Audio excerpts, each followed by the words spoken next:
Bem, boa noite a todos. É uma grande satisfação hoje nós recebermos uma amiga querida, a doutora Filomena Galas, que é professora associada à disciplina de anestesiologia da USP, supervisora do Serviço de Anestesia e Terapia Intensiva Cirúrgica do INCOR e coordenadora da UTI Cardiológica e de Anestesiologia do Sírio-Libanês, que vai abordar um tema que é literalmente um tema muito palpitante, né? Quando falha a bomba, não é? Quando falha a respiração, a ECMO na UTI. Se tem um tempo ideal, não é? Um timing para iniciarmos com ECMO. Então, Filomena, por favor, a palavra está contigo. Muito obrigado pela tua Ah, participação e tua presença conosco. ok, boa noite. Mais uma vez aqui nesse espaço tão interessante, com pessoas tão ilustres. Mais uma vez, obrigado ao Ederlon, que me fez o convite. E muito obrigada aí, Fernando, e os meus colegas que vivem a labuta do dia a dia de cuidar de doentes críticos. E por isso, a gente achei interessante a gente falar um pouco das indicações da ECMO na UTI, dando ênfase se existe mesmo um time ideal. Tanto tem se falado em ECMO, e os doentes muitas vezes nem passam a ECMO na UTI, instalam em outros locais e vão para a UTI em ECMO. Mas algumas vezes a gente ou traz para a UTI para instalar, ou instala mesmo na UTI. Então, eu queria fazer uma reflexão com vocês nesse time da indicação. Uma estratégia que a gente sabe que não é barata, que salva vidas, mas ela tem que ser pensada, instalada, no momento adequado para que não se torne também uma futilidade. Então, vou passar aqui, vamos ver se os slides vão passar.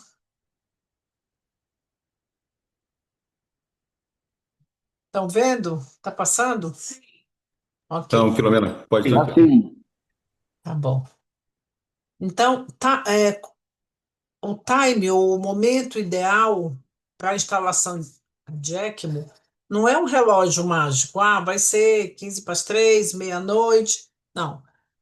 Nós temos que levar em consideração, para instalar ECMO, claro, os critérios de indicação, se tem contraindicação.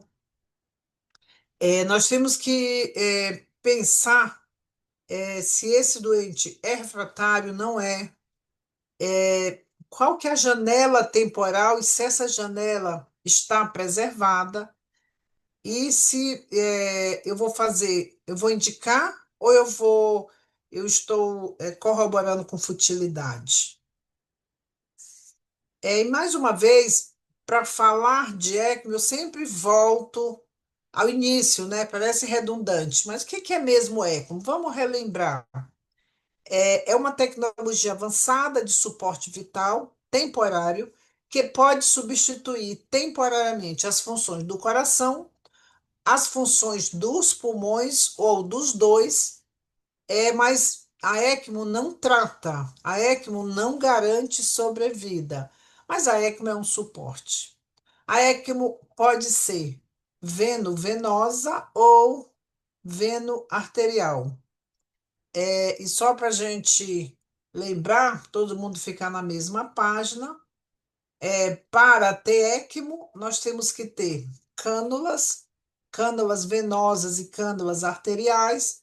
Nós temos que ter tubos por onde o sangue ele vai fazer a sua jornada.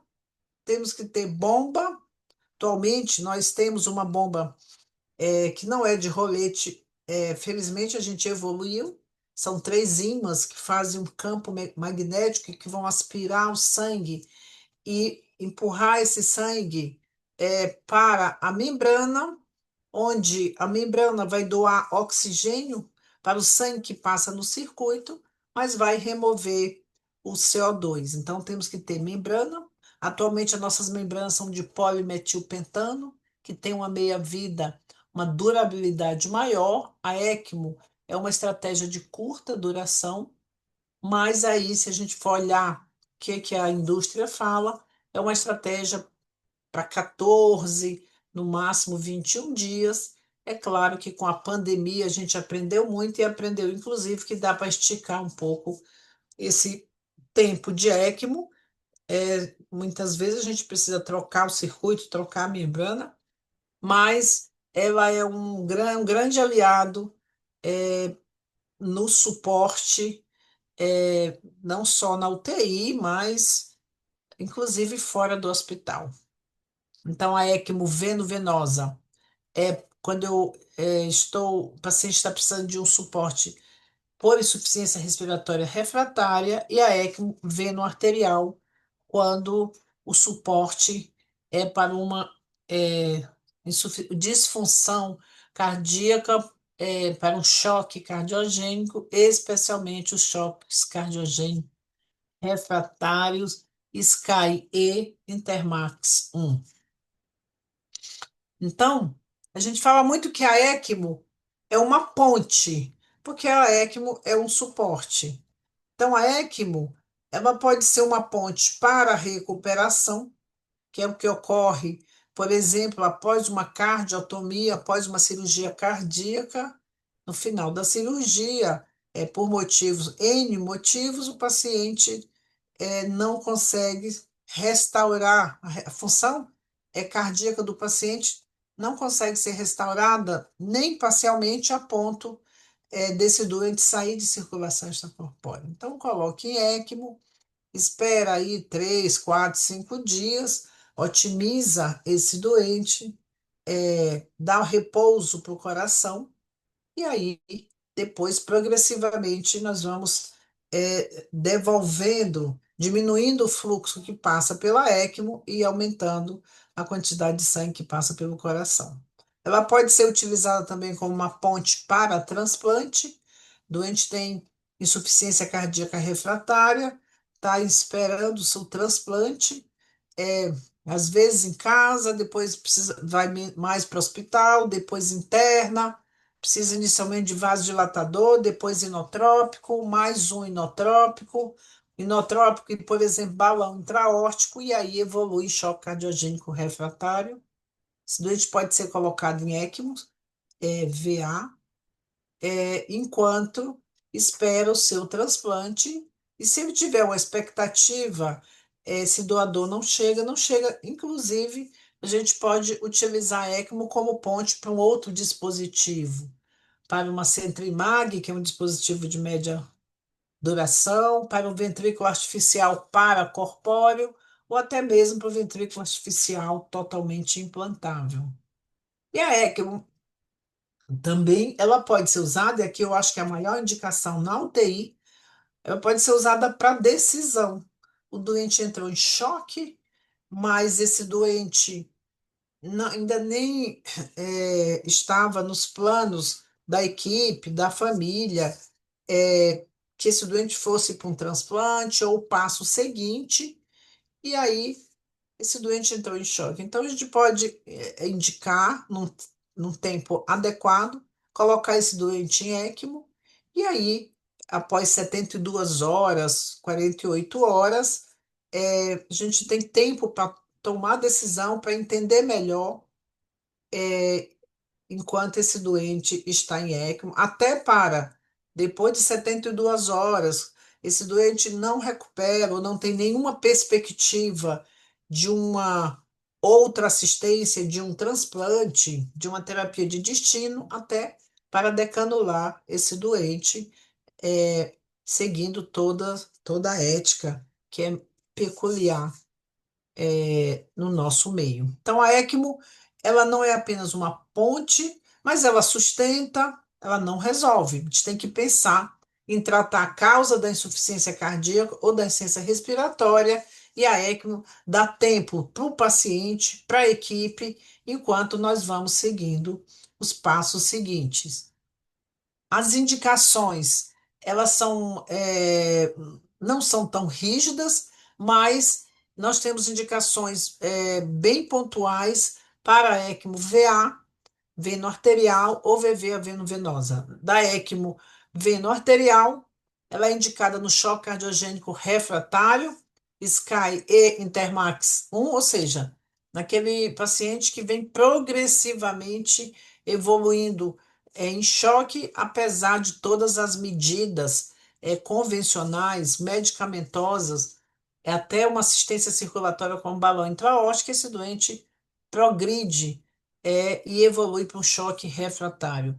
Na parada cardíaca, mas não é em qualquer parada cardíaca, naquela parada com potencial de recuperação neurológica, na parada cardíaca assistida, que é pensado na ECMO, na primeira adrenalina já se pensa na ECMO, o serviço tem que ser um serviço que tem um time que faz ECMO em parada cardíaca, ou seja, o circuito tem que estar pronto, muitas vezes já preenchido, e tem que ser uma parada assistida e não é aquele doente que foi encontrado parado e que tenha monitorização do CO2 durante a ressuscitação e que esse CO2 fique entre 10 e 15, pelo menos, na ressuscitação. Na miocardite fulminante, com instabilidade hemodinâmica, ou, como eu já falei, como ponte para transplante ou como ponte pós-transplante. Fez um transplante, evoluiu com disfunção do enxerto, uma rejeição hiperaguda, coloca esse doente em ECMO VA enquanto você vai tratando a rejeição, enquanto você vai dando tempo, dando suporte ao coração para a recuperação após um transplante de coração. É, e quando a indicação da ECMO é por hipoxemia refratária ou hipercapnia incontrolável, ela tem a indicação aqui, é a ECMO veno-venosa. Então, quando na hipoxemia refratária PO2 e FO2 é menor que 80, apesar de ventilação protetora, acima de 3 horas, ou hipercapnia incontrolável, com uma pH menor 7,20, que não respondeu a estratégias ventilatórias. Nascendo desconforto respiratório grave e refratária, há terapias convencionais, estratégia protetora de ventilação mecânica, uso de prona, utilização de óxido nítrico, ou quando esse doente está sendo, precisa de pressões altas, platô acima de 30, 30, 35, é, com não proteção, ou seja, aumento da drive pressure e aquele doente onde, se ele ficar mais tempo sendo ventilado dessa forma, ele vai ter lesão pulmonar grave determinada pela ventilação mecânica. Ou em pacientes que estão esperando um transplante de pulmão e tem uma rápida deterioração da função pulmonar, ou na disfunção do enxerto após um transplante de pulmão. Como anda? O que se falar da epidemiologia e da mortalidade em ECMO? Isso é uma pergunta que todos os dias, todos os dias você é questionado. Quem faz ECMO sabe disso. Na UTI não é diferente. Ou aquela pergunta: será que ele tem indicação de ECMO? Será que mas a mortalidade ainda é alta em ECMO? O que que a gente tem assim de objetivo? O que temos de objetivo para a gente fazer uma discussão são os dados da ELSO. A ELSO é uma entidade internacional é, que pratica o ensino, a pesquisa, que tem vários capítulos, a ELSO europeia, americana, asiática, africana, e nós, no Brasil, nós estamos os centros que são centro ELSO no Brasil são ligados à ELSO latino-americana, e o Brasil vem crescendo progressivamente o número de centros ELSO no Brasil. E todos os centros que são filiados à ELSO, ela manda os seus dados para um banco de dados internacional. E aqui eu trouxe para mostrar para os senhores, os times os centros que eu sou filiada, eles são centros ELSO, que é o do Sírio-Libanês, eu sou diretora, do INCO, que eu sou co-diretora. Então, olha só, eu trouxe para mostrar para os senhores a última estatística, foi até publicada agora em abril, na revista Saio, essa estatística da ELSO, dos centros que são ligados à ELSO e que colocaram os seus dados no banco de dados ELSO. Então, em 2025, vendo os dados de 2024, quase 250 mil casos de ECMO, entre ECMOs adultos e pediátricas, é, dividido em ECMO neonatal, pediátrico e adulto, tanto ECMO VA como ECMO VV.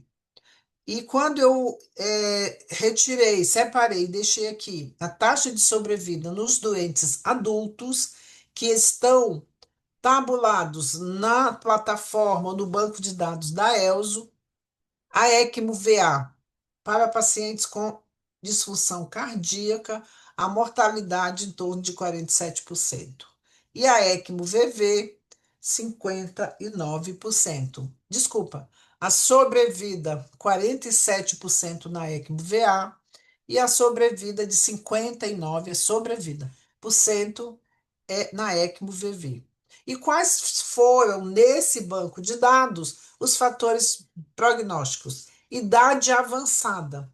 Pacientes com idade avançada, acima de 70 anos, são os piores resultados. E nós publicamos também a nossa casuística da pandemia, 80, quase 89 casos do hospital, do nosso centro do hospital sírio-libanês, pacientes que tiveram acima de 70 anos, a sobrevida foi muito baixa, foi em torno de 7%.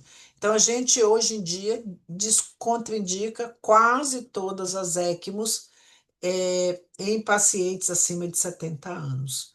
É claro que vale uma discussão, uma individualização. E também o timing, ainda mais nesses doentes, ela tem que ser mais precoce.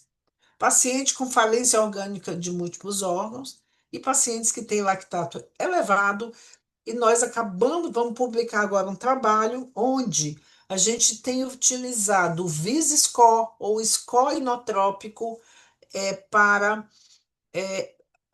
indicar, ser uma ferramenta a mais da indicação ou da contraindicação de ECMO. O VIS-score acima de 85 no estudo no que a gente vai estar acabando de escrever, correspondeu a uma mortalidade muito elevada. Então, talvez essa ferramenta venha para ser utilizada também na hora da decisão e no time da utilização da ECMO.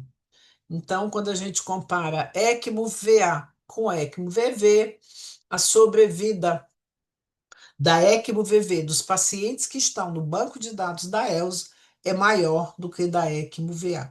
Mas, de qualquer forma, é uma sobrevida maior do que a possibilidade de mortalidade da patologia que esses doentes possuem quando da indicação da ECMO, ou VA ou VV.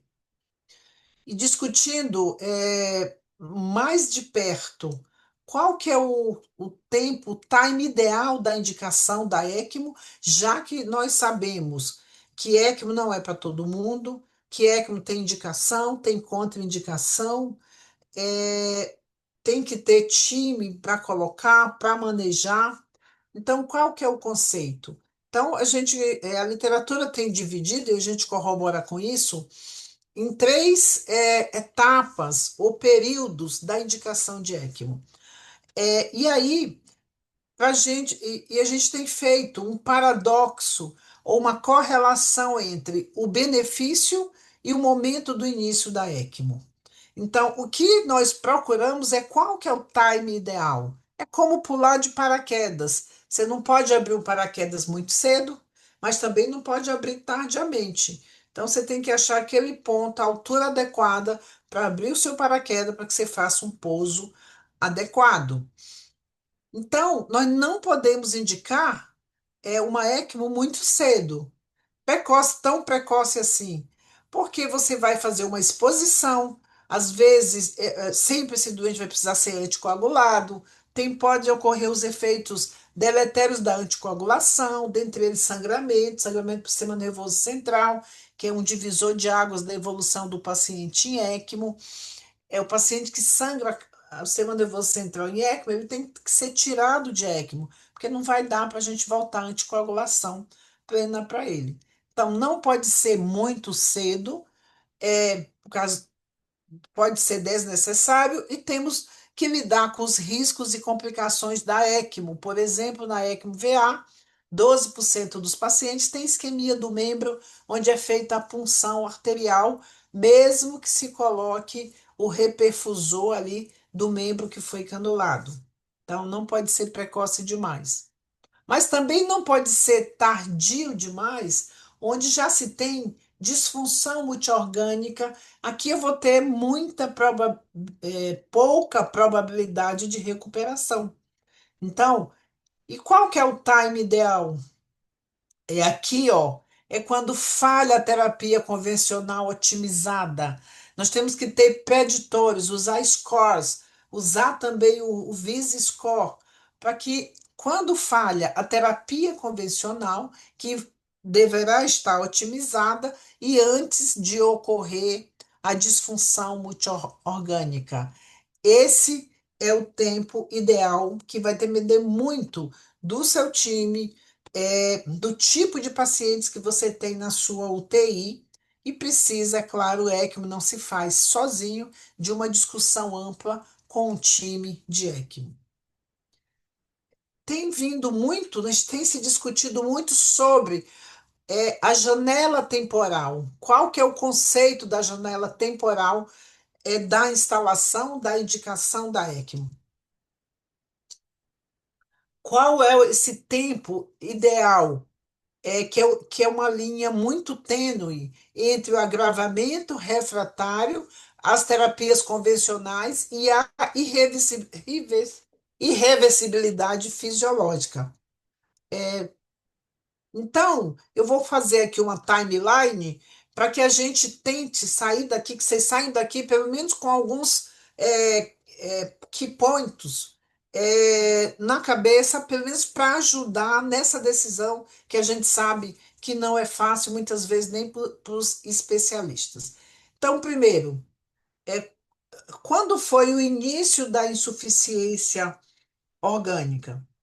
Depois, as terapias convencionais que a gente foi adicionando a esse paciente, qual foi o momento das falhas da terapia?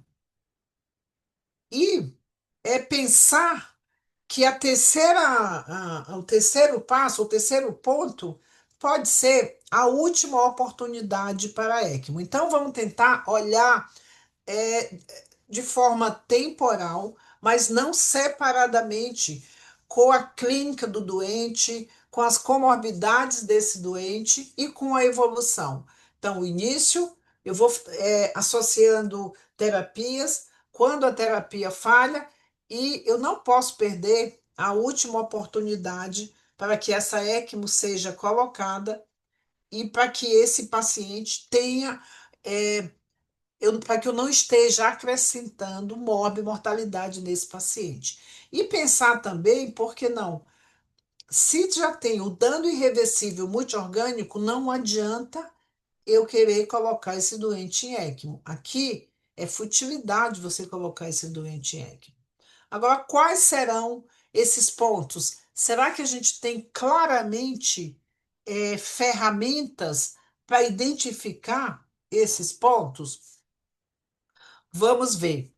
Primeiro, eu tentei colocar aqui para os senhores de uma forma assim esquemática, mas é claro que no dia a dia esses pontos ou esses sinais, sintomas, eles vêm muito juntos. Por exemplo, vamos ver aqui se eu não quero que essa janela se feche, eu quero entrar na janela de oportunidade.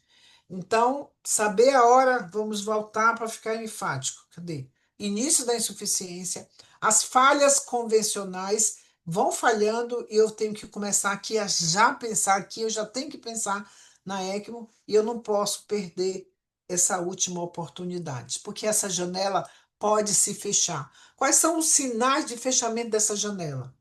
Um lactato maior que 10 milimol.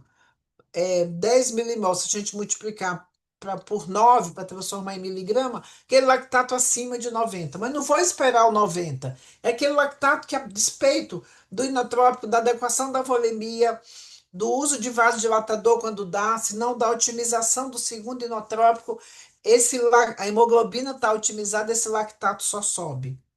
Quando eu tiver disfunção de mais de 3 órgãos, anúria por mais de 12 horas, com hipoxemia irreversível, que é uma PO2, FO2 menor que 50 por mais de 6 horas.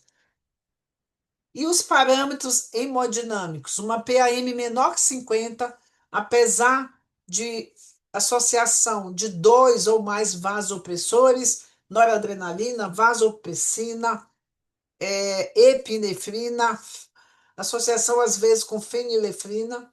E esse doente já está com necessidade de RCP prolongada. Aí já aquele ponto, aquela já perdeu a última oportunidade, já passou longe. E o que é importante, gente, sempre, antes que a janela se feche, considerar a estratificação de risco. Então, utilizar na ECMO VA o SAVE Score, que leva em consideração parâmetros clínicos, é, o RESP Score, o SAVE Score para ECMO VA, o RESP Score para ECMO VV e, mais recentemente, o VIS Score. Então, talvez com esses pontos a gente saiba ali, quando eu estratifico por risco, eu já faço uma predição da chance, né, de mortalidade desses pacientes. Quando eu olho marcadores, como lactato, que nesse caso é um grande marcador, eu sei exatamente, ou pelo menos, eu sei que agora não dá mais para eu colocar esse doente em ECMO. Mas a subida desse lactato vai ser importante para eu indicar antes que eu esteja lá na última oportunidade ou naquela janela já fechando. E olha que interessante essa publicação agora de 2024. Fez uma correlação em pacientes com choque cardiogênico da indicação da ECMO, VA e a evolução.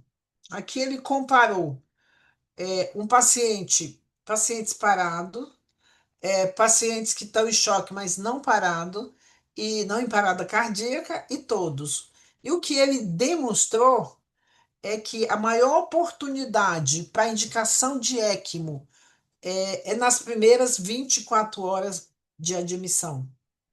E quanto mais tardio você indica a ECMO, quando você pega aqui todos, mais tardio você indica, maior é a mortalidade desse paciente. E cada aumento de 12 horas no tempo entre a admissão e o início da ECMO, desde que tem indicação, gente, está associada a maior mortalidade hospitalar.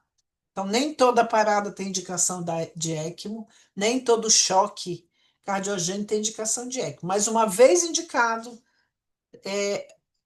quando a mortalidade aumenta quando essa indicação é acima de 24 horas após a admissão do doente na UTI. É aqui também essa publicação de 2021 do Jack, mostrando também uma correlação entre o tempo que a ECMO foi indicada e a evolução desses pacientes. Aqui, olha, o que a gente já sabe, que a gente deve indicar, se indicar nas primeiras 24 horas de internação na UTI, quando ele tem indicação de ECMO, a mortalidade é menor.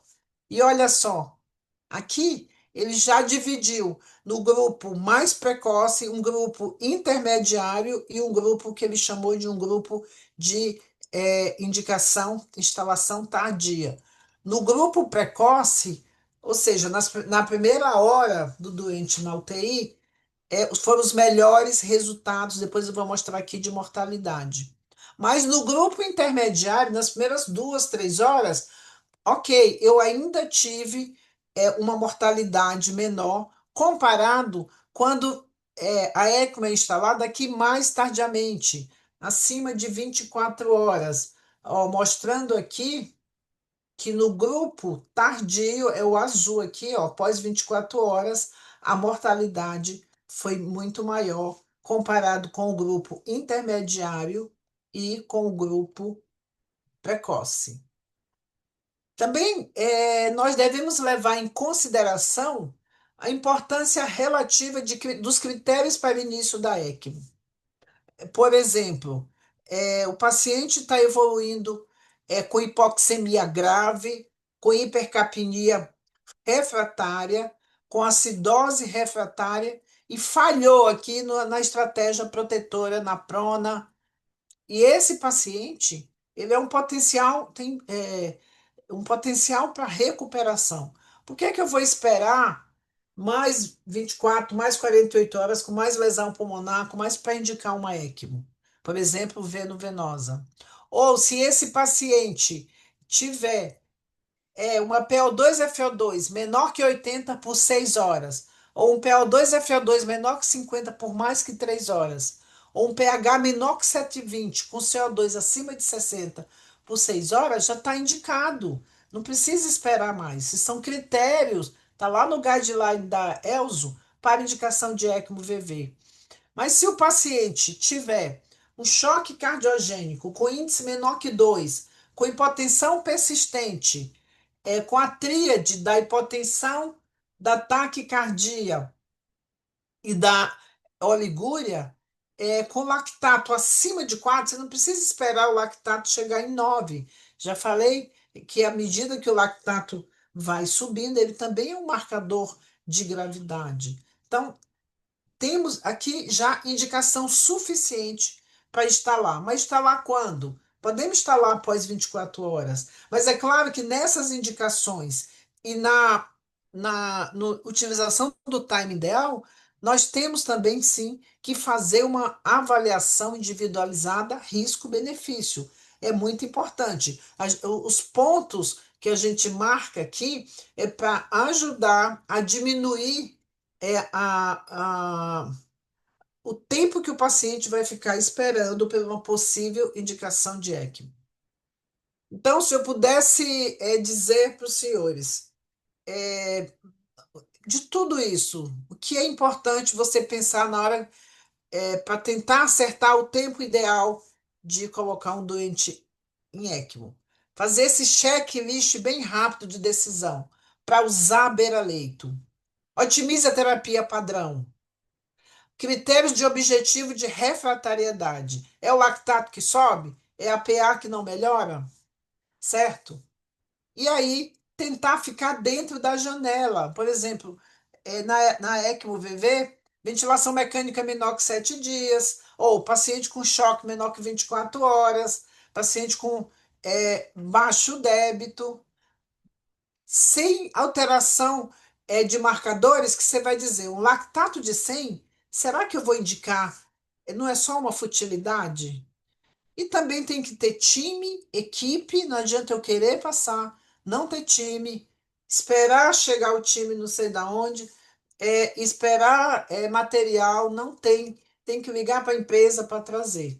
Não, eu acho que aí a gente já tem que ter toda essa nossa sistematização pronta. E quem vai se beneficiar de ECMO? A gente já sabe.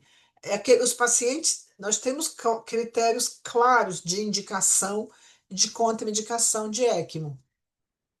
Mas quem vai se beneficiar mais? Olha só, pacientes com alto risco de mortalidade sem ECMO, é um choque cardiogênico pelo infarto agudo do miocárdio com supradesnivelamento de ST, é que o paciente ou não abriu rapidamente ou abriu a artéria, mas tem repercussões é, graves após a reperfusão, com choque, com tempestade de arritmia, certo?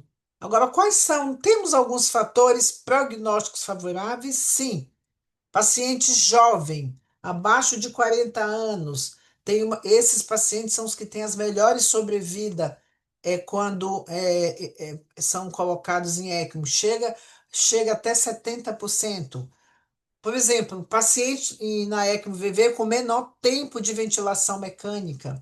paciente com menor disfunção de órgãos não pulmonares, tem insuficiência respiratória e é só isso. Então, quanto menos disfunção dos outros órgãos, maior a chance, melhor o prognóstico desses pacientes. Então, como eu falei para os senhores, quanto mais jovem, maior a sobrevida nos doentes nos doentes idosos e nos doentes acima de 70 anos onde a sobrevida é menor quando colocada em ECMO. A importância de um time experiente é muito importante ter um time experiente, não só para instalar, mas na seleção, na indicação e no manejo de pacientes em ECMO.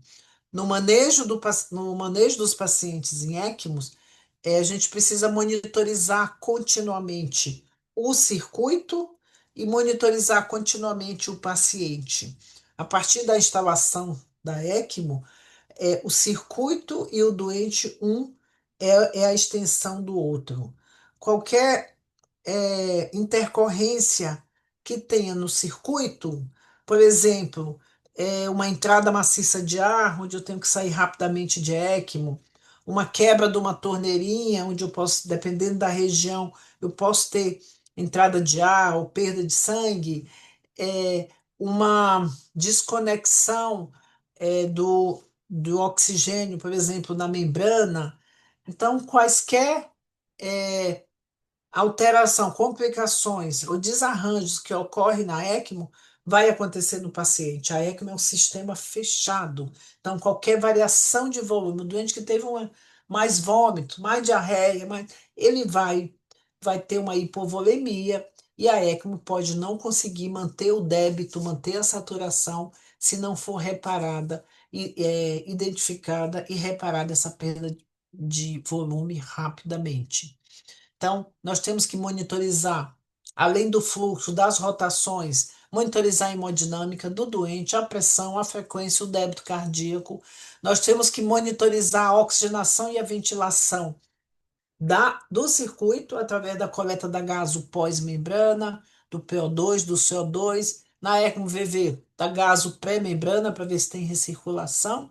E eu também tenho que avaliar como é que anda a ventilação do paciente, através da gaso arterial do paciente, para eu manejar a FO2 do meu ventilador mecânico, o PIP, a frequência respiratória, assim como monitorizar a pressão arterial do doente, o débito cardíaco do doente, assim como o débito da bomba, da máquina, a gaso pré-membrana, a gaso venosa do paciente. Esse doente vai ser anticoagulado. Idealmente, eu quero anticoagular mais o circuito do que o doente. Então, é por isso que eu coloco a minha heparina aqui pré-membrana, para anticoagular mais o paciente. Checo essa anticoagulação muito de perto. é, Trabalho com antidesapaparina convencional entre 0,3 e 0,5, com TTPA de 60 a 90 segundos. E se minha ECMO é VV, é porque o meu problema é insuficiência respiratória refratária. Então eu tenho que deixar os meus pulmões descansando, repousando. Utilizo uma estratégia de ventilação ultraprotetora, volume corrente de 2 a 4 ml por quilo, FO2 suficiente para manter uma saturação acima de 85. Se a saturação arterial está acima de 85 não é com VV, pode tomar um café e levar a sua turma. Otimizar, recrutar, manter PIP, manter alvéolo aberto, fundamental. E se a ECMO é VA, o problema geralmente é no coração, é insuficiência cardíaca. Mas se esse paciente precisar de ventilação, eu vou deixá-lo em ventilação protetora. Volume corrente de 4 a 6 ml por quilo, uma FO2 suficiente para manter uma saturação acima de 95, baixa frequência respiratória, só para deixar um suspiro, 10, 8 de frequência. E aí, à medida que esse doente vai caminhando na ECMO, que o caminhar para a recuperação parcial ou total do coração quando a ECMO é VA, dos pulmões quando a ECMO é VV, eu vou abrindo, eu chamo abrindo, eu vou aumentando a ventilação, mas sempre mantendo uma estratégia protetora de ventilação mecânica. A ECMO, mesmo indicada no tempo adequado, na janela adequada, ela pode ter complicações. As complicações podem ser hemorrágicas, sangramento no local da canulação, sangramento intracraniano, que é o mais temível, mas pode ter sangramento também no paciente, além do circuito, tem que ser identificado e reparado rapidamente. Complicações trombóticas, trombose do circuito, especialmente quando a gente não consegue anticoagular adequadamente. Embolia de pulmão pode acontecer. AVC isquêmico por hipofluxo e complicações mecânicas por falha do oxigenador, especialmente nas ECMOs que estão durando mais tempo, o oxigenador vai ficando usado, mas vai acumulando trombos e ele pode falhar. O circuito pode romper, temos que trocar o circuito, falha do oxigenador, troca o circuito. E as cânulas na movimentação, especialmente quando o doente está mais acordado, no transporte, pode haver falha, pode haver deslocamento das cânulas, a gente tem que estar pronto para recolocar, recanular. Infecção é mais raro, mas pode ocorrer. O circuito de ECMO é uma oportunidade muito grande para o aparecimento de biofilmes. Então, das infecções, as infecções fúngicas são as que podem ter uma ocorrência maior nos pacientes em ECMO. Temos que pensar que toda vez que a gente vai tratar um paciente em ECMO com antibiótico, com imunossupressor ou com sedação, a gente tem que pensar que o circuito de ECMO ele aumenta muito o volume de distribuição das drogas. Além do mais, algumas drogas elas têm tropismo pelo o circuito, elas podem grudar no circuito. Então, eu tenho que aumentar em 30% a dose dos antibióticos, dos imunossupressores, e tem alguns sedativos, como por exemplo o Propofol, que eu não devo colocar em pacientes em ECMO. Não estou falando um bolinho aqui, um lá, mas contínuo, porque 98% do Propofol gruda no circuito da ECMO. E a melhor droga para se utilizar, para sedar, para dar analgesia no doente em ECMO é a morfina, porque a morfina só 2% gruda no circuito. Os outros todos, benzodiazepínicos, dexmedetomidina, em torno de 50% vão ficar grudadas na parede do circuito, e é por isso que você diz, o doente em ECMO está sempre agitado. Não é isso. É porque você tem que adequar e aumentar a sedação e saber a farmacocinética dessas drogas no circuito de ECMO, que muda um pouco, certo? Isquemia dos membros, na ECMO VA periférica, 12% dos pacientes podem ter isquemia. No membro onde é colocado a cânula arterial, para minimizar isso, é colocado, feito perfusor, que vai roubar um pouquinho de sangue do circuito e perfundir, geralmente, a femoral superficial, porque é a área que fica descoberta quando a gente canula a femoral profunda. Uma vez que o doente, nós utilizamos o time adequado para colocar o doente em ECMO, nós temos também que nos preocupar com o time adequado para desmamar ou retirar o doente de ECMO. Então, quando que a gente considera desmamar, entre aspas, o doente de ECMO? Primeiro, melhora da função cardíaca quando a ECMO é VA, total ou parcialmente. Totalmente, a gente fala assim, é quando o doente tem ciência cardíaca refratária e fez um transplante de coração, ou insuficiência respiratória e fez um transplante de pulmão. Refratária é aquela fração de ejeção que quando ela está acima de 35%, 30, 35, a gente já pode pensar em desmamar da ECMO. E quando eu tenho uma recuperação parcial da função pulmonar, da mecânica, eu já posso pensar em começar o desmame da ECMO veno-venosa. O doente tem que estar estável hemodinamicamente, com resolução parcial ou total da causa da insuficiência respiratória ou cardíaca. Na ECMO VA, é muito importante a utilização do eco. Todo dia você tem que fazer eco até a estabilização. E para eu desmamar um doente da ECMO VA, assim que a fração de ejeção estiver ali acima de 25%, 30%, 35%. O VTI, o fluxo transaórtico, acima de 10%. O S' da parede lateral da mitral acima de 6. E uma pressão de pulso, ou seja, sistólica menos diastólica, acima de 40, esse paciente você já pode fazer, pensar em desmamar esse doente da ECMO VA. Você vai fazer um teste de redução de fluxo, por exemplo, eu confirmei a melhora da função cardíaca pelo eco, pela pressão de pulso. Vou reduzindo gradualmente o fluxo da ECMO. Estava 3 litros, eu baixo para 2,5, para 2. Aí eu tento, a ventilação tá ok, eu desmamei o fluxo, estou com 1,5 litro de fluxo na ECMO VA. Na ECMO VA eu tenho que fazer um teste muito rápido. Pinço o lado arterial, pinço o venoso, zero o fluxo, espero 5, 7, não muito tempo para não trombosar. E aí a pressão está mantendo adequado, o débito o VTI mantém adequado, o doente está estável, aí eu já vou fazer a decanulação. Todos os testes para desmame da ECMO-VA devem ser objetivos. Não dizer, mas aparentemente o doente está melhor. Não. Tem que ter eco, tem que ter pressão de pulso. E na ECMO-VV, eu posso fazer um desmame mais lento.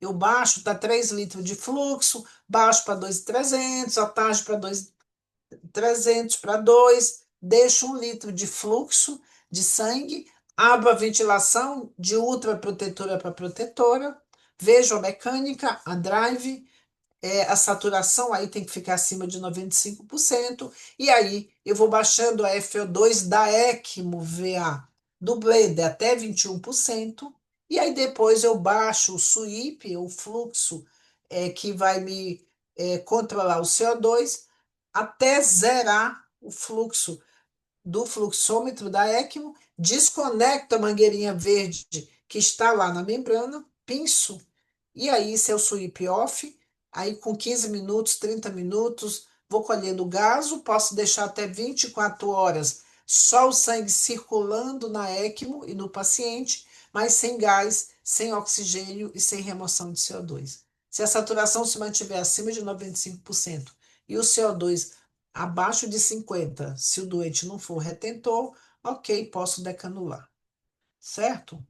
É um processo gradual de redução do suporte. Lembrando que a ECMO-VV, se você consegue deixar até fazer um desmame até 24 horas, mas na VA, uma vez que você chegou no fluxo mínimo, você não pode deixar muito tempo, até porque você vai parar a heparina para decanular e a chance de trombose do lado arterial é muito grande.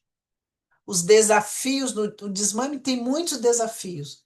Temos que ter protocolo de desmame e nós temos que identificar o momento ideal, porque houve melhora da função cardiopulmonar, estabilidade hemodinâmica, resolução da causa subjacente. Como que você vai fazer o desmame? Ou VA ou VV. Vai reduzindo progressivamente o fluxo, vai cuidando da otimização da ventilação protetora do paciente e vai avaliando a resposta fisiológica. À medida que os dias passam, por exemplo, numa ECMO-VV, a relação o pulmão vai descansando, vai melhorando, a relação PO2-FO2 vai subindo, e eu vou, a partir do quinto, sexto dia, eu vou começar a baixar o fluxo de ECMO até o desmame total. Podem ocorrer complicações pós-desmame. O doente pode voltar a ter disfunção do pulmão, do coração, ele pode ter edema de pulmão, ele pode ter disfunção direita, mais para ECMO VV, ou esquerda, na ECMO VA. É muito importante, tanto na instalação, na indicação, no time da instalação da ECMO, no time da desmame e decanulação. É muito importante o papel da equipe multidisciplinar. Ninguém faz ECMO sozinha. Então, a ECMO, o time de ECMO, é composto por intensivistas, cardiologistas, anestesiologistas, enfermeiros especializados, perfusionistas, fisioterapeutas, e muitas vezes no time a gente perde a patente, cada um tem o líder, tem outras patentes, às vezes o médico nem sempre ele é o líder, o enfermeiro pode ser o líder, e assim você vai distribuindo de acordo com o protocolo da sua instituição. Tem que ter treinamento. A gente diz que se serviço está apto para fazer ECMO, ele tem que fazer pelo menos 3 ECMOs por ano. Idealmente, o serviço dele tem que ter feito 10 ECMOs por ano. Treinamento e experiência são fatores críticos para sucesso. Se o seu serviço não tem uma quantidade mínima de ECMO por ano, a cada 6 meses você tem que retreinar a sua equipe.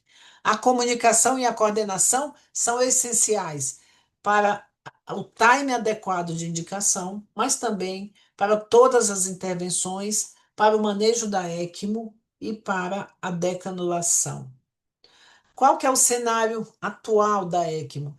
A gente tem evoluído muito com avanços tecnológicos, com circuitos mais compactos, cada vez chegando mais ai, não sei, aqui, e duráveis, com bombas centrífugas magnéticas, com membranas de oxigenação mais eficientes, com novas aplicações, ECMO na reanimação cardiopulmonar, quando preenche os critérios, não é em toda parada que a ECMO é indicada, ECMO móvel, não só para fazer o transporte intra-hospitalar, interhospitalar, interestadual, intermunicipal, entre um país e outro. Eu já trouxe ECMO da Bolívia, eu já trouxe ECMO de Honolulu, lá para cima, na América. Então, cada vez mais a gente está ficando mais preparado e com um suporte maior para transportar esses pacientes. Eu acho que a ECMO vem crescendo globalmente, os centros de ECMO vêm crescendo, os casos de ECMO vêm crescendo. Infelizmente, teve um grande crescimento da ECMO na epidemia do H1N1 e agora nessa devastadora pandemia do Covid-19, foi onde se vendeu quase 2.000 membranas de ECMO em torno do mundo.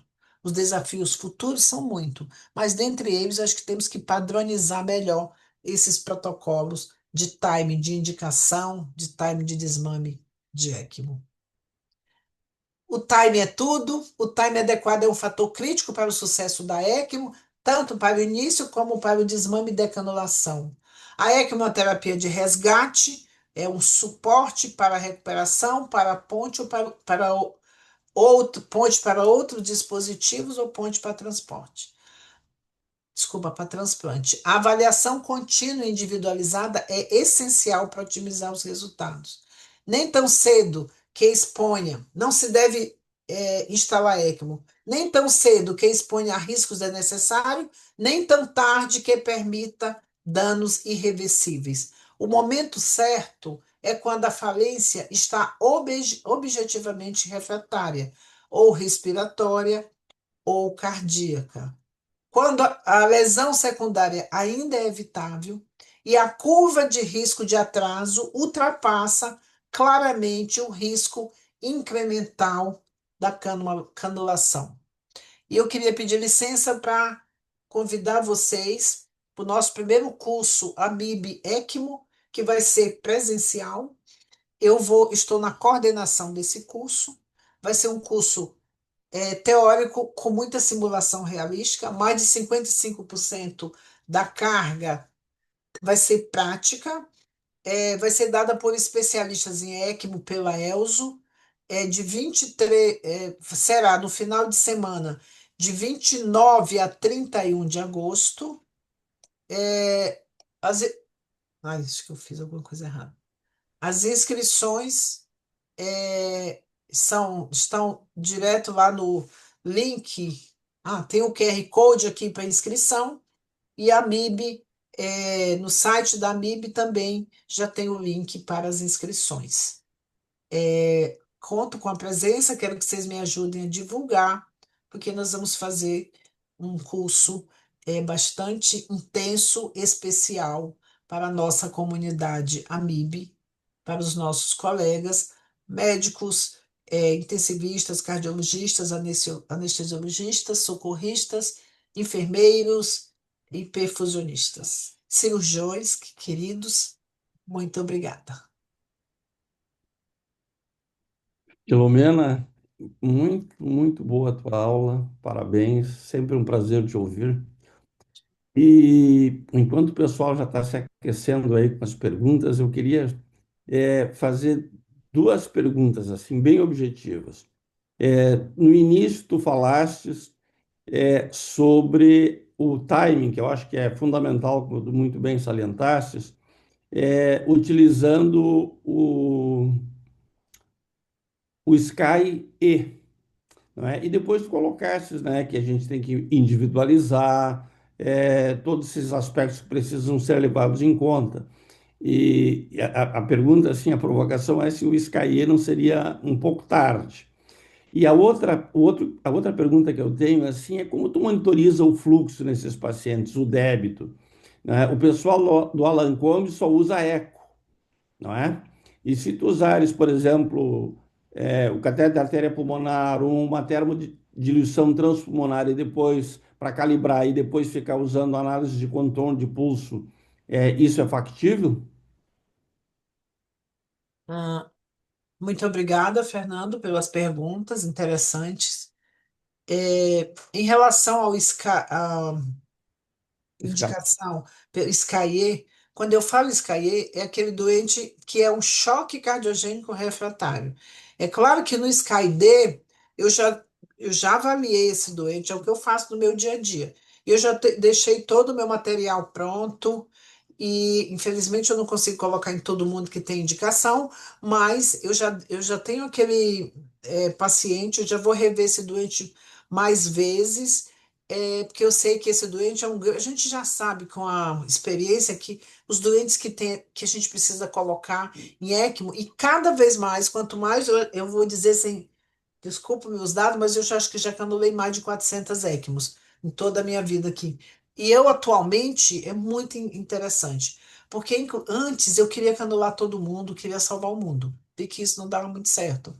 E aí brigava porque não tinha o recurso, ia atrás, tal. Agora, exatamente, eu estou me policiando para esse time, mas esse time é no D, é no Intermax 2. Eu não vou esperar o dia seguinte para instalar. É um 2 que dali a 1 hora, 2 horas, eu fico em contato direto com o residente, com quem. E aí já vou aprontando minhas coisas para já vir para canular.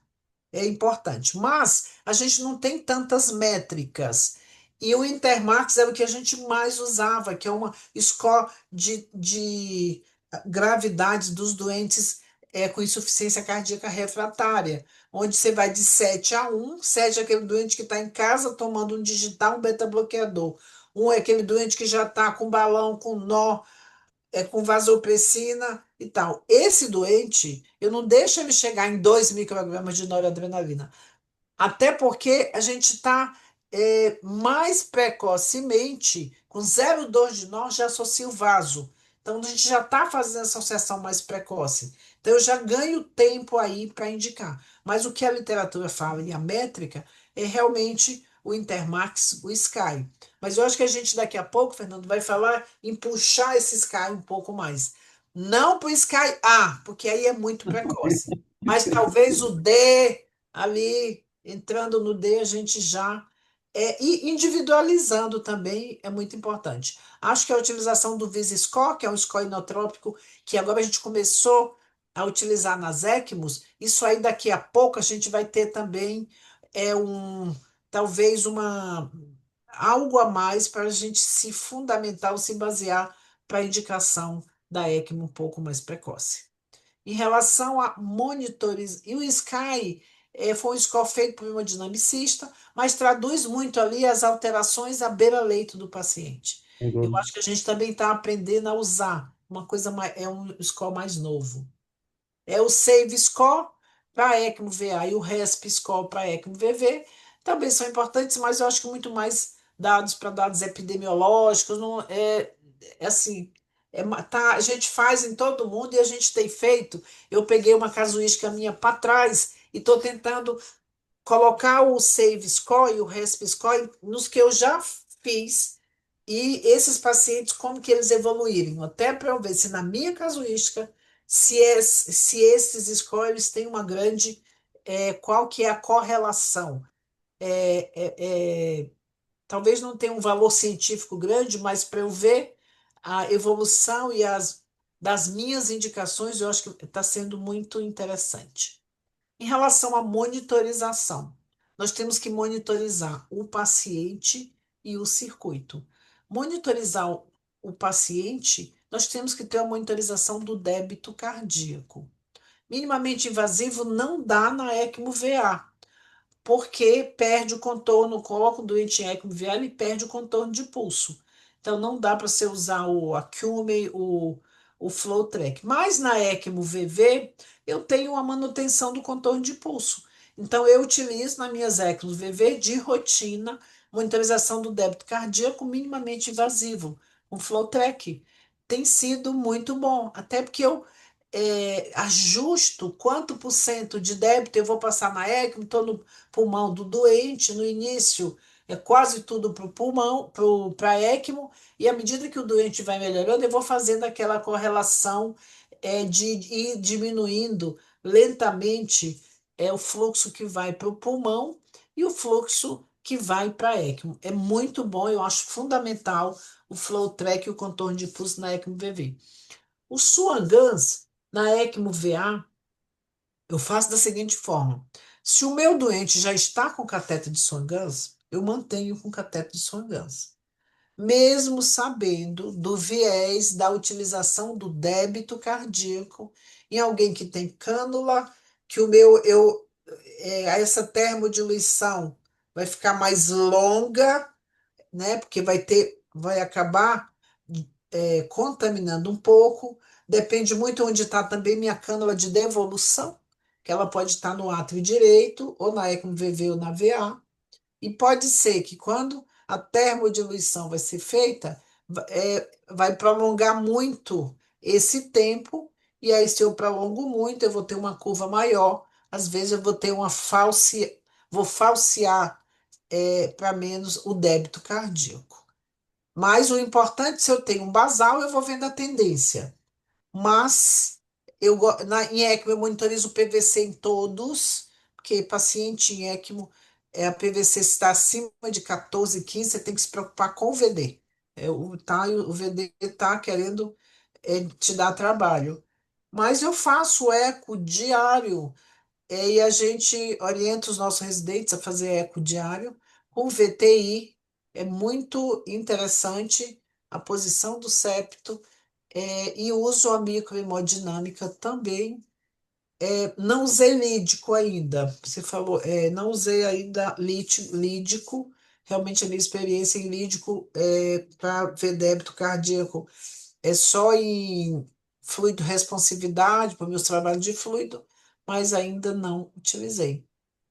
E é assim que eu faço. E aí, os fluxos da ECMO, agora, felizmente, está chegando no mercado um sistema aí novo, que está muito promissor, que tem fluxômetros para todo lado, para você adequar os seus fluxos, para ver se aquilo realmente é verdade, assim como sensor de, de nível de entrada de ar, e eu estou feliz porque eu acho que agora a gente vai conseguir monitorizar melhor o nosso circuito também. Já temos uma fila aqui de perguntas. Félix e João, só um instante que já tem duas perguntas aqui que dá para, numa tacada, a Filomena já nos responder. O Jambor pergunta, né, da utilização de ECMO em pacientes que estão fazendo diálise contínua, e a Ellen pergunta de estratégias híbridas com ECMO. Então, o que que tu poderia comentar a esse respeito? É, em relação a pacientes que estão fazendo diálise, se tem indicação, é isso? Ou como manejar o doente que está em O ECMO? manejo, o manejo. Tá. Se o doente está em ECMO, a gente sabe que acima de 40% dos pacientes, na nossa casuística, dos doentes em ECMO, eles já vêm de um baixo débito, especialmente ECMO VA, e muitos deles já vêm em insuficiência renal. A nossa experiência, coloca o doente em ECMO VA, ele já de início começa a urinar. É interessante isso. Mas às vezes ele tem diurese, mas ele não tem clearance e a gente precisa dialisar. Para dialisar, nós temos usado diálise contínua, nós temos utilizado sem nenhum conflito de interesse a Prisma, utilizamos a Prisma Flex, a Multifiltrate. Nós ainda não temos experiência de utilização e nós utilizamos na Safety Zone. Então, quando o circuito de ECMO vem e você já vem quase pronto, ele não vem com dois pigteios na Safety Zone, que é a zona de segurança entre a bomba e a membrana. Então, eu acho. Não vou conseguir mostrar porque já saiu. Aí o que que a gente faz? A gente customiza. Antes de encher o circuito, a gente corta e coloca dois conectores a mais, já para se o doente for dialisar. A gente costuma dialisar no circuito, aspirando o sangue que vai para a máquina de diálise e devolvendo na safety zone. E aí, nós tocamos essa diálise assim, quando a gente não tem torneirinhas, pigteios suficientes na safety zone, o que que a gente tem feito? Mas tem que ter muito cuidado. A gente aspira em P1, na pressão negativa, e devolve em P2, na safety zone. Nunca a gente devolve o sangue da diálise em P1, porque a pressão é negativa. Se tiver uma entrada de ar, vai ser uma entrada maciça. Então, essas são as dicas que a gente faz. E a gente não recomenda utilizar a região pós-membrana, nem que tenha lá um pigtail, uma torneirinha, nem para aspirar, nem para devolver o fluxo do sangue da diálise. Certo? Então é assim que Perfeito. a gente faz a diálise. Se às vezes, se eu estou com fluxo muito alto de ECMO, especialmente na VA, às vezes eu coloco o doente em diálise e as pressões da máquina de diálise ficam muito elevadas. Eu não consigo vencer a pressão do circuito. O que nós fazemos quando é assim? E sabe o que acontece? Trombose o circuito de diálise. A gente passa um catéter e dialisa no catéter. Ou se der para diminuir o fluxo da ECMO, a gente diminui. Mas às vezes está no começo, eu preciso de um fluxo mais alto. Então é isso que a gente faz quando não estou conseguindo, está trombosando toda hora o circuito da diálise, então geralmente é quando o fluxo da ECMO está muito alto e as pressões são transmitidas ali para a máquina de diálise. Perfeito. Féres. O que que foi mesmo a outra? Ah, a outra era ECMO híbrida. Estratégias híbridas para, eu acho que deve ser veno-arterial e veno-venosa, quando tu utilizaria. Não, híbrida, né, eu acho que o nome talvez nem seja híbrido. Talvez o que eu esteja entendendo é assim: o doente está numa ECMO VA, por exemplo, recuperou o coração e não recuperou o pulmão. Aí ele tem aquela síndrome chamada síndrome de Arlequim. É aquele doente que fica vermelho para cima, não, vermelho para baixo e cianótico para cima, e parece as roupas do palhaço Arlequim. Quando acontece isso, é quando o coração recuperou e o pulmão não recuperou. E aí vem uma competição de fluxo. O fluxo que sai do coração nativo com o fluxo que vem da ECMO lá de baixo, quando a cânula arterial está lá embaixo na femoral. Quando acontece isso, o que que a gente tem que fazer? Se o coração tiver recuperado totalmente e você tiver segurança, você troca a ECMO de VA para ECMO VV. Você deixa a cânula de drenagem ali na veia cava inferior mesmo, que ela já está lá. Coloca uma cânula venosa na jugular direita.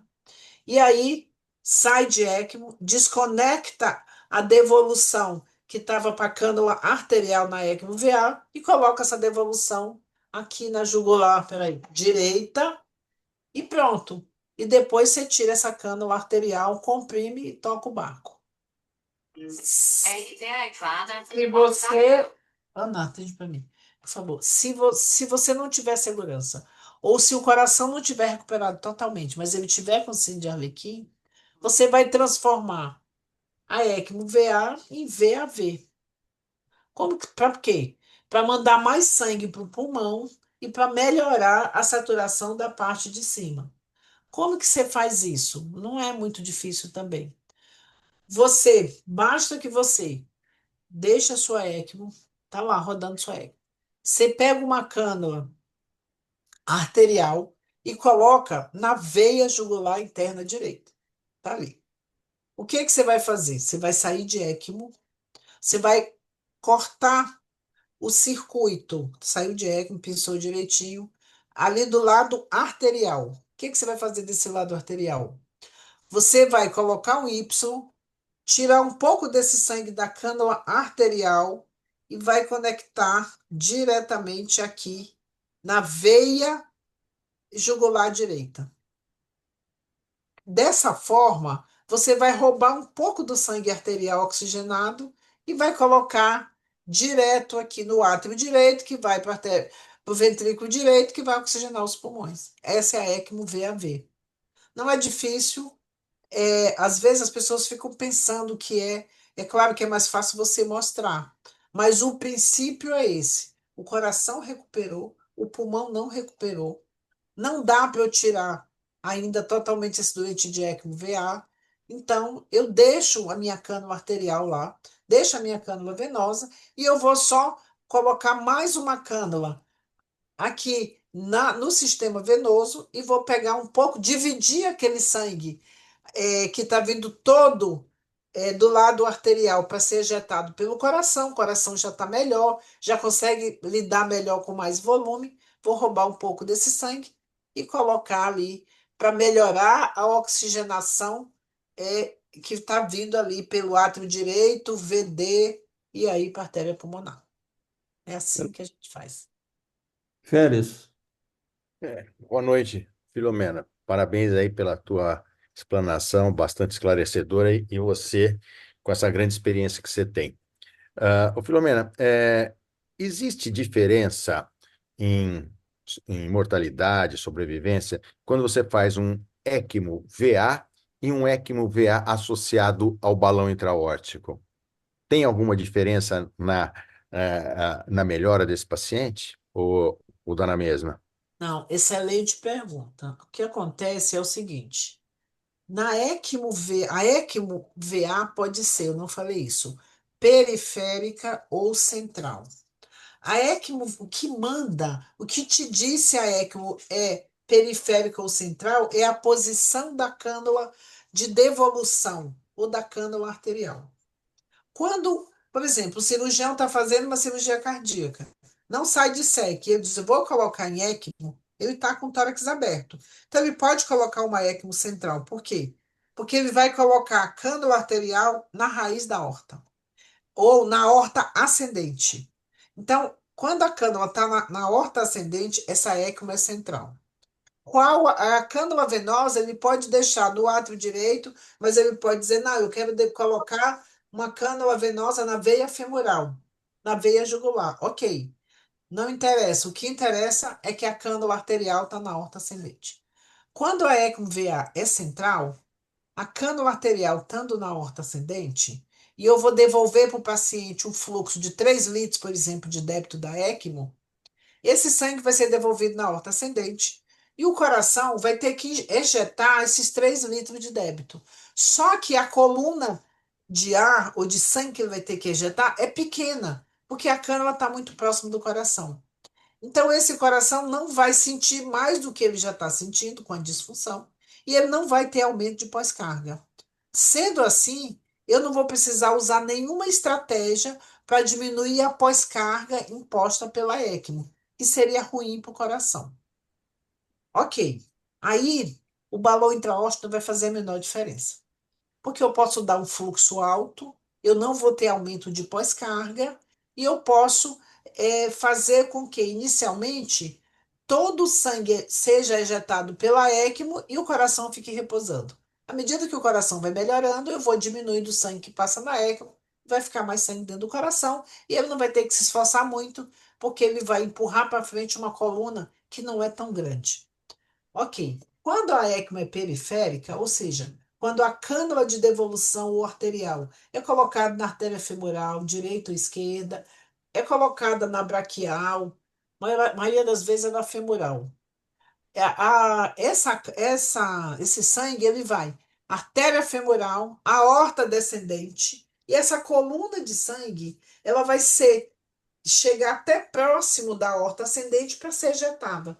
Quando acontece isso, o coração vai trabalhar muito contra uma pós-carga muito alta, que é essa coluna de sangue. Ele já tem disfunção, ele vai ter que se esforçar mais. O que é que o meu doente vai ter?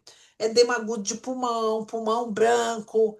Então, eu tenho que fazer algo para diminuir essa pós-carga.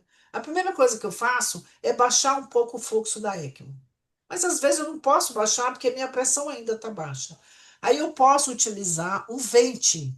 O que é um vente? Alguma estratégia para diminuir a pós-carga imposta pela essa ECMO VA periférica. E o balão intraórtico? Ele vai entrar aí como excelente vente. Você coloca o balão intraórtico na outra perna. Quando ele desinsufla, ele faz o efeito Venturi e ele ajuda a ejetar esse sangue. Então, ele diminui a pós-carga do ventrículo esquerdo. Então, pacientes que têm ECMO-VA periférica se beneficiam da junção com o balão intraórtico na diminuição da pós-carga. Mas só o balão intraórtico vai diminuir a pós-carga? Não. É de tirar vasopressor na ECMO-VA é fundamental. Se der, utilizar um pouco de nitroprusiato para vasodilatar. O próprio Impela, você pode colocar um Impela, ele vai, a metade dele fica no ventrículo esquerdo e a metade na aorta, ele vai aspirar o sangue e vai jogar para cima, certo? Então, ou então, se eu não conseguir melhorar, eu tenho que trocar essa ECMO de periférica para central, mas eu tenho que abrir o tórax, pegar a cânula de devolução e colocar na aorta ascendente. Então, não é que isso, quem tem balão, vai diminuir a mortalidade do doente em ECMO VA com balão. Entretanto, na ECMO-VA periférica, o balão intraórtico é super bem indicado porque ele funciona como um vente e ele diminui a pós-carga. Diminuindo a pós-carga, ele ajuda na recuperação do ventrículo esquerdo e torna essa ECMO-VA mais eficiente, que eu posso, inclusive, deixar com fluxo um pouco mais alto. Entendeu? Sim, perfeito. Entendi. Muito obrigado, viu? Temos mais uma pergunta aí. João, por favor. Está Oi, mudo. Filó. Não, consegui. Oi, Filó, tudo bem? Obrigado Oi, pela aula. Excelente aula, né? Como obrigada. sempre. Filó, eu vi, você comentou, você falou bem, mas queria que reforçasse a questão de time, de grupo, né? Assim, uma impressão que eu tenho é que a coisa é um ciclo virtuoso, né? Você começa fazendo a ECMO e no começo você tem um pouco de medo, né? Porque realmente você aumenta é, alguns riscos no paciente, você está heparinizando, você está canulando e você está gerando algum problema ao paciente. Então, enquanto você não tem essa tranquilidade, e essa tranquilidade só vem com a experiência, né, Filó, de Sim. uma equipe bem treinada, enfermagem super alinhada e treinada contínua e tal.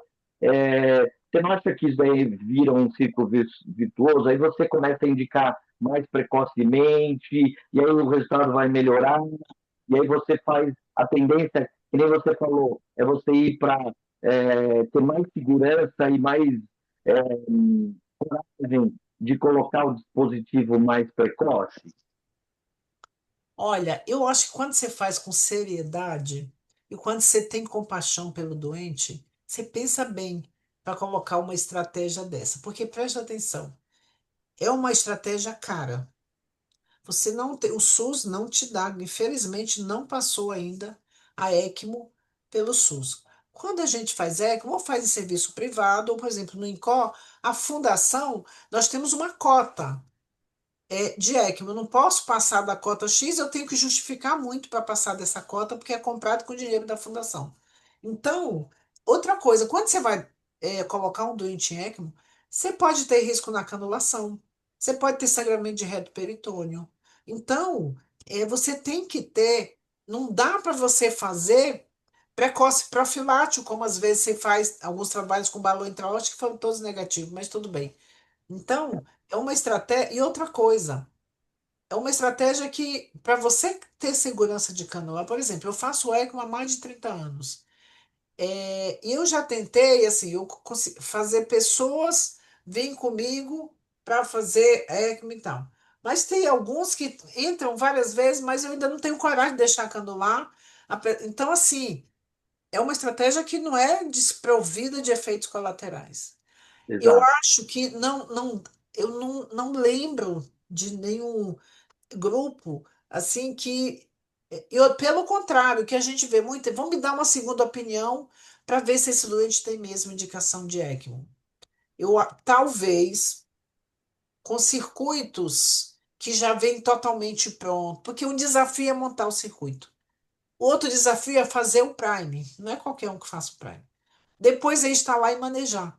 E as complicações, às vezes você canula, fica sangrando, você tem que resolver aquele sangramento. Às vezes você canula e fica com pressão negativa muito alta, você tem que trocar aquela cânula. Então, é um trabalho que ele não para na instalação. Então, você tem que ter muita segurança para ir para os planos seguintes. Então, eu acho que fazer precoce, muito precoce, por fazer, eu acho que, eu acho que é muito difícil. Por exemplo, por onde eu transito, não sei, ao longo desse Brasil. Mas eu, durante a pandemia, eu fui buscar mais de 30 doentes, canulei e trouxe. E onde eu chegava, eu via que as pessoas tinham um respeito. Você vai canular ECMO e tal. Eu acho que as pessoas não se aventurariam e eu não, eu penso que não. Agora eu acho que agora vai vir um circuito que você faz só assim. Você vai vir um console que dentro dele já estão todas as pressões negativas. Um console que ele é do tamanho de um laptop que você pode puxar. Então, talvez com essa facilidade maior, talvez a gente viva uma mudança de paradigma. Mas não consigo te dizer que eu acho que agora, atualmente, existe essa prática. No Brasil, eu tenho quase certeza que não.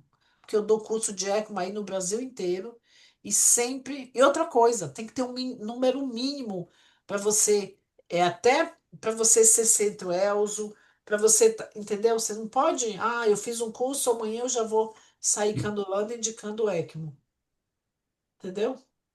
Sim, sim. Nós temos que Bom, ficar atentos. muito, muito bom, Filomena. Já estamos aí com 1h30, então é o nosso tempo aí. Muito obrigado mais uma vez, obrigado pela presença de todos e vamos aí ficar atentos aí para o nosso curso da AMIB, né, Filomena? É, Sim, vamos fazer propaganda, me é, ajudem. é 28 a 30 de julho ou agosto? Agosto, no final de agosto, é 28, é sexta, 29, sábado e 30, vai ser domingo só de manhã. Pena que eu vou estar num curso da AMIB e não vou poder assistir. Pois é, mas me ajudem a fazer propaganda, me ajude a colocar gente nesse curso. Pode deixar. Então tá, Obrigada, pessoal. Ciro. Obrigado Tchau. aí, boa noite a todos aí. Boa noite, Boa obrigada. noite, obrigado. Tchau. Boa noite, obrigado.